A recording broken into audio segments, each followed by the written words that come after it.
Thank you, Mr. President. It's not an Ateneo UP issue, but always happy to stand before our colleagues and share our experience in the UP College of Law.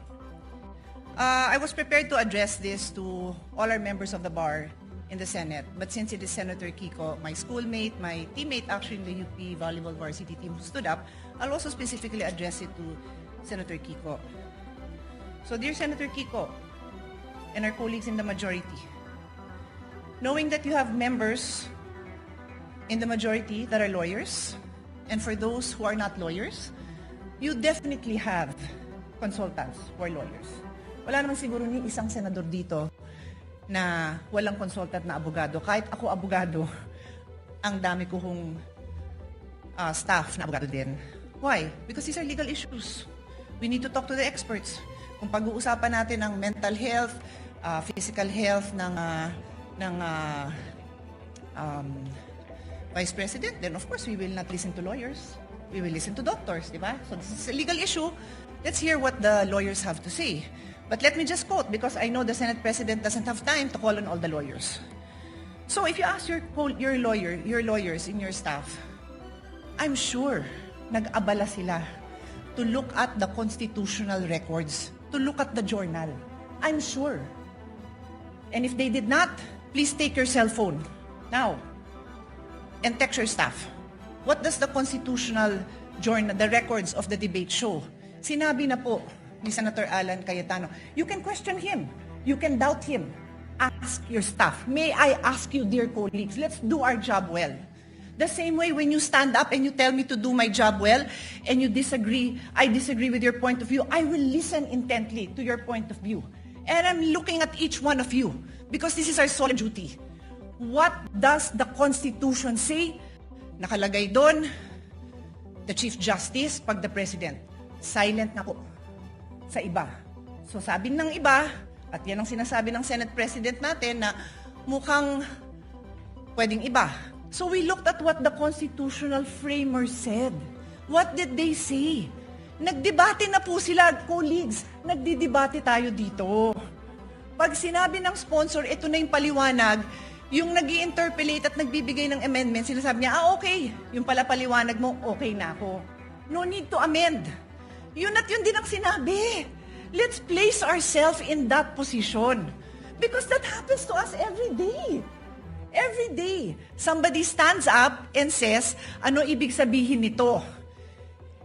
And the sponsor will explain. Pag hindi maliwanag, sasabihin nung nag-i-interpolate or nag-a-amend, ay papa-amend ko kasi hindi maliwanag or I want to improve it.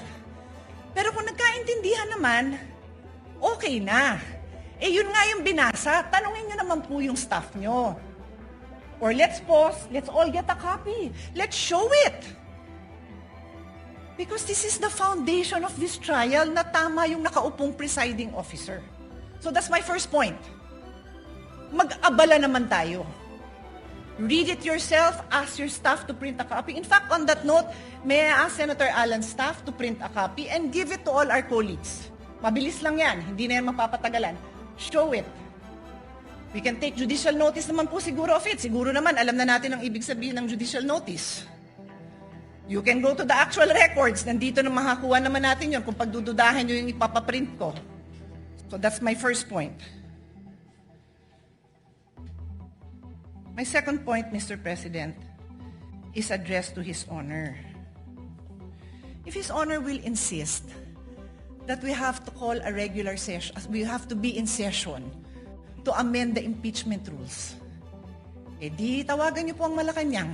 Naka-special session naman po siya, di ba, with all due respect, to pass the National Orchid Law.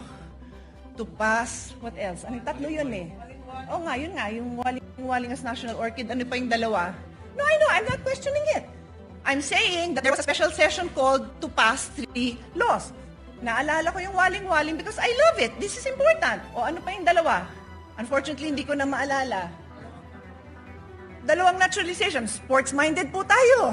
Love po natin yun. Nagkaroon ba ng laban between now and July para mag-special session tayo para doon? Hindi ko alam.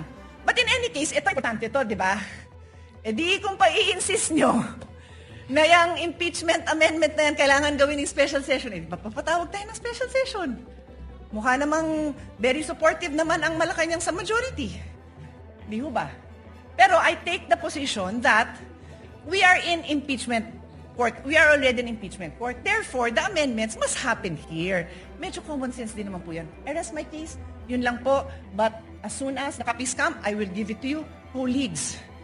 Look at it. Huwag tayong majority-minority botohan. Ayusin natin yung pagboboto natin dahil pinapanood tayo, pinapaniwalaan tayo, at umaasa sa atin ang taong bayan. Maraming salamat po. Once again, it is, again, before the chair rules, let me acknowledge a former Senate President, Senator Tito Soto. Thank you, Mr. President. Tama-tama yung sinabi ng distinguished lady from Taguig. Tanungin daw yung mga legal staff. Binigay nga sa akin ng legal staff ko, eksakto nga ito Article 11, Section 6, page 154. Constitution is silent regarding presiding officer of Senate impeachment. However, the Constitution expressly provides that the Chief Justice will preside if President is on trial. O ngayon, yung mga graduate ng Ateneo at saka ng mga UP, ito ngayon yung legal maxim. Expressio unius et exclusio alterius. In other words, the express mention of one thing is the exclusion of another. Palagay ko, naintindihan nyo lahat ganyan. Itong akin, sa publiko yung sa akin. Ang sinasabi ng publiko ngayon, nanonood sa atin, dapat you should not resort to too much technicalities kasi ang public interest ang iniisip nila rito. They want to expedite the proceedings. They want the trial, not rules. They're interested in the trial, not rules. In the interest of justice, sabi nga nila, sometimes rules are not sacrosanct. But itong nangyayari ngayon dito, ang publiko ang importante rito. Where does the Constitution emanate from? From the public. From the people of the Republic. So, desisyonan nyo na to, Mr. President, para matapos na. Mr. President, can I have 2 minutes? Once again, let me reiterate the position of the chair. My humble position is that this matter should be discussed during plenary when the Senate is convened as a legislative body. And may I ask the gentleman from Taguig if he is objecting to this position? I'm objecting that position and will call for a vote. May I explain? I think under the rules, I can explain why I'm asking We'll for a vote. call for a vote first. Mr. And then President, we'll allow... Mr. President, under the rules, I can explain why I'm calling for a vote first so that I can convince them to vote for me. No, under the rules, When you object, there's an Mr. objection. The vote will proceed without any explanation. No, Mr. President, and after that, under the we will rules- allow the gentleman from Taguig to explain his vote. Mr. President, So we call for Mr. President, a division Mr. of the President. House. So those who are... Mr. President, Mr. President, when you Wait, object, you're those- allowed to explain your Senator- objection and state Senator your Lacson objection. is recognized. Thank you. Your Honors, pursuant to Rule 2 of the Rules of Procedures on Impeachment Trials, as amended, I move to elect Senator Judge Francis Joseph Guevara Escudero as the presiding officer of this impeachment court. Objection, Mr. President, and may I allow to... We proceed Objection, to... Mr. President, I'm allowed to object and I'm allowed to Yes, explain you're my allowed objection. To object, you're allowed to object, but we will proceed No, Mr. with President. the division Mr. of President, the House. point of So order. those who are, Point of order, those Mr. who President. are in favor of the Mr. motion President, of you're Senator allowed to Lacson, explain para please- ma-convince mo nga please yung raise iba. your hand. We will vote by raising of hands. So, those who are in favor of the motion of Senator Lacson electing Senator Chis Escudero as the presiding officer, please raise your hand. The clerk of court is directed to count the votes. No, in our rules,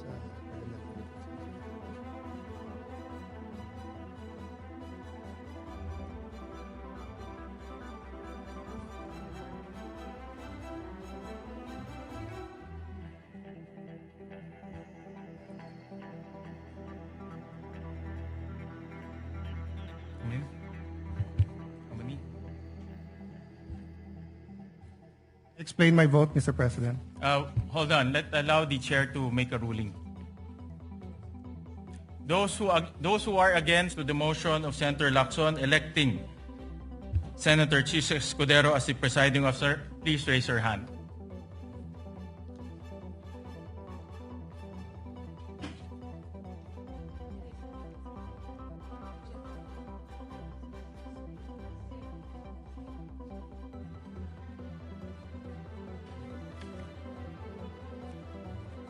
Ilan?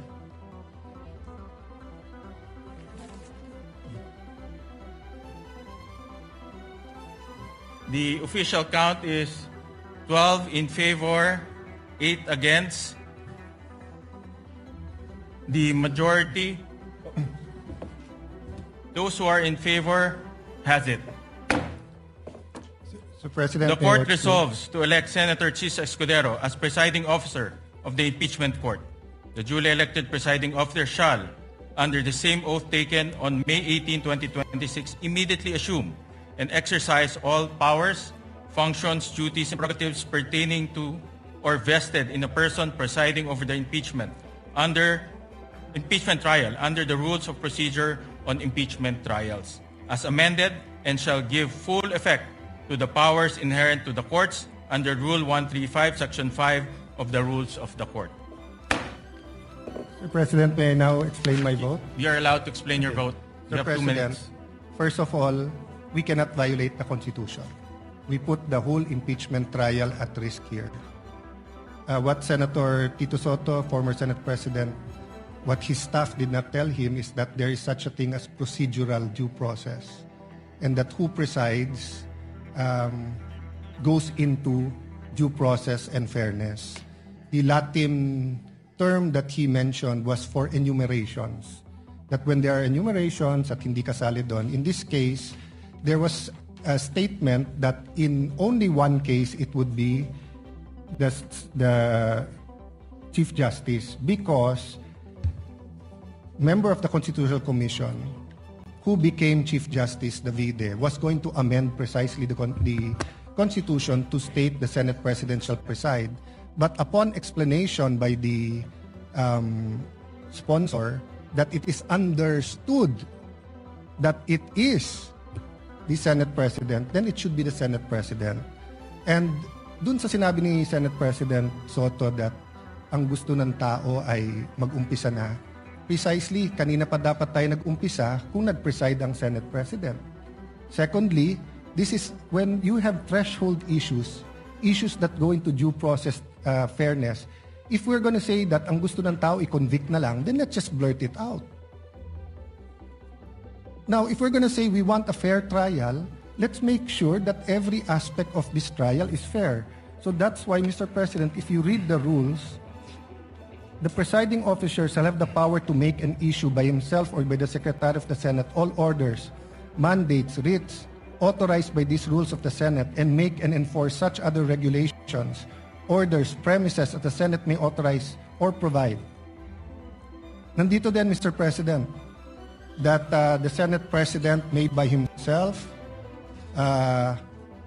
or bottom line, Mr. President, pwedeng mag-decide ang Senate President o sa atin.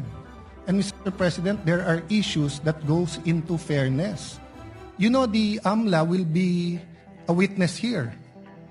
And I have information that the 20 years AMLA records of Senator Escudero and his credit cards and bank accounts were all opened up in the office of the Senate President, where members of the Blue Ribbon Committee was here. Then we're going to ask him to preside. So there's a problem with this. Is my explanation. This is my explanation. To the gentleman. This is from factual, Taguig. and this is my explanation. So I will stop there. With all due respect, your statement's already out of order. It has nothing to do with the topic on hand. No, Mr. And President. the presiding officer will strike off. It has all to do with this. Will strike off. It has all to do. The I do not, statements Mr. President. pertaining to Senator Mr. Escudero. President, kaibigan ko si I Senator direct the Escudero. stenographers to I strike don't off doubt these him. statements. He is the victim here. I'm not doubting him. I'm not doubting he will be fair. I am saying, do we want a fair suspend trial the or not, session Mr. for a few President? minutes to request the presiding officer, Senator Chis Escudero, to ascend the rostrum. Session Mr. suspended. President, on this issue, still on this issue,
resume.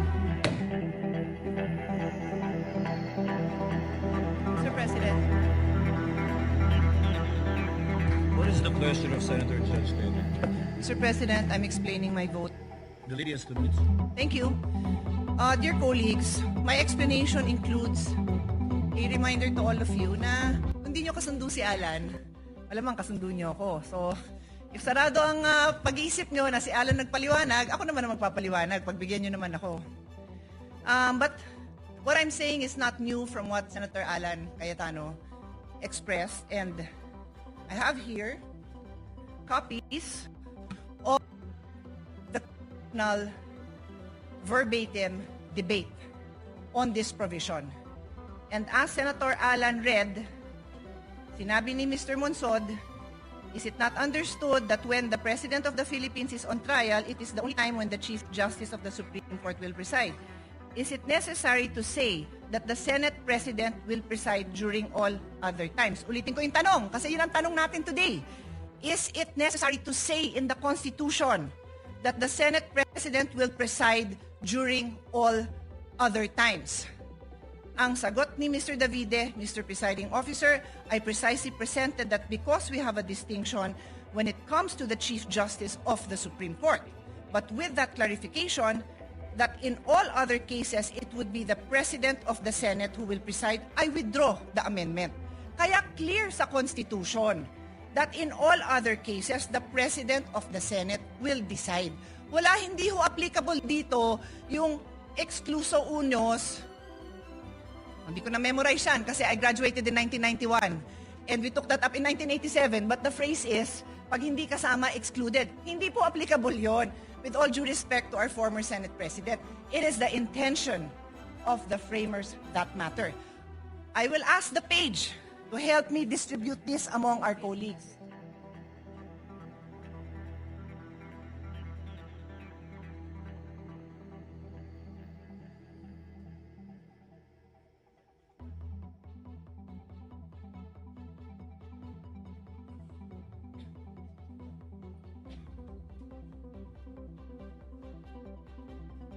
I have also asked our staff to actually copy. I am environmentally friendly, so ayoko sana ng papel.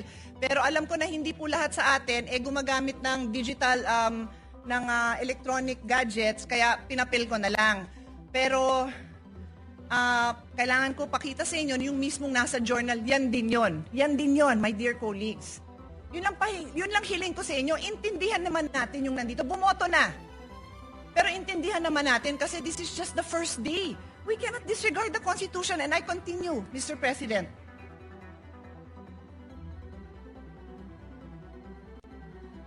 We have enough jurisprudence, more than enough, to explain to us, even in layman's terms, what basic legal principles are. And one of the most fundamental principles of constitutional construction states that we give effect to the intents of the framers of the Constitution.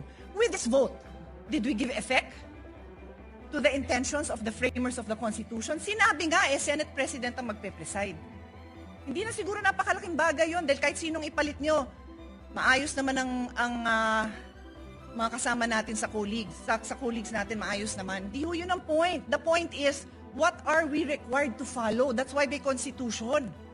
And I will now state for the record a few cases that point out that this is what we are supposed to do. Give effect to the Constitution. Lambino versus Commission on Election in GR number 174153, the Supreme Court looked explicitly to the Constitutional Commission deliberation to determine the nature of people's initiative. Because the text was debated, the court used the framers' explicit intention. I repeat, the court used the framers' explicit intention revealed in the plenary debates to prevent deceptive or misleading petition processes and establish a stringent full text requirement. So anong ginawa sa kaso? Tiningnan ang intent ng framers of the Constitution. Another case, Calderon versus Carale, GR number 9163. God bless his soul, si Dean Carale was my dean. And Senator Imis as well. Senator Kikos as well. He was with my father in the University of Michigan. So, pagbigyan nyo na ako a moment of remembering him. In GR number 91636, the court resolved a dispute regarding the President's power to make appointments without confirmation by the Commission appointment. The court examined the historical and textual context of Article 7, Section 16 of the 1987 Constitution, noting that the clear and express intent of its framers was to exclude presidential appointments from confirmation except for those expressly mentioned. So, balik ko sa kasong to. What was the clear intention? That the Senate President presides. That is the clear intention. Dear colleagues, umpisa pa lang. I beg all of you, makinig naman tayo. Masumunod naman tayo kung ano yung sinasabing trabaho natin. The Constitution, the intention of the framers, and then the clear construct. O another case, Gold Creek Mining Corporation versus Rodriguez. This is a very old case. So yung mga binanggit sa inyo, bago pa yun. Dahil si Dean Carale, buhay pa naman as of the pandemic. So, 2,000 plus.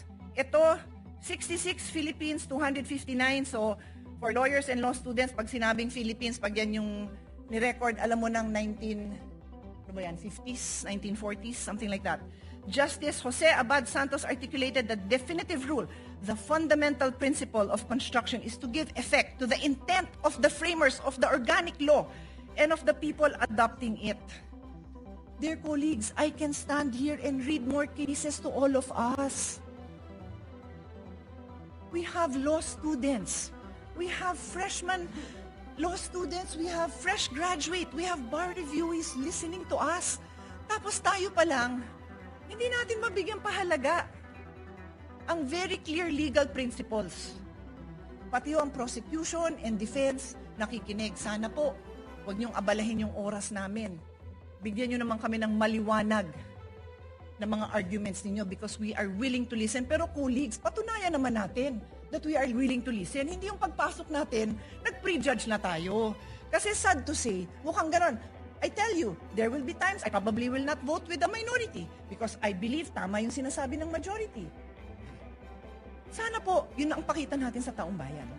So, hindi ko naabalahin yung time dahil kakaupo pa lang ng bagong presiding officer pero ang dami pang kaso that says, look at the intent of the framers of the Constitution. And today, we disregarded the intent of the framers of the Constitution. Magandang hapon po, gaya ng pag-uumpisa ng hearing na ito. We know the remarks of Senator P in connection with their explanation of vote. What is the pleasure of Senator Judge Soto? I'd like to explain my vote also, Mr. The President. gentleman may proceed and he has 2 minutes. I have Kindly one be line. mindful of the timer. I have one line to say. That's the reason I voted in favor. Because the minutes of the Constitutional Commission are merely research source. What is the pleasure of the Honorable Padilla?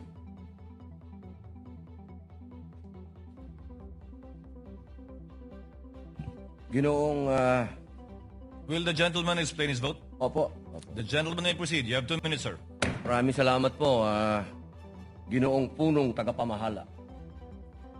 Mga mahal kong kasama, sa loob po ng 4 na taon na ako po ay ibinoto ng ating mga kababayan at nagsilbing senador, ako po ay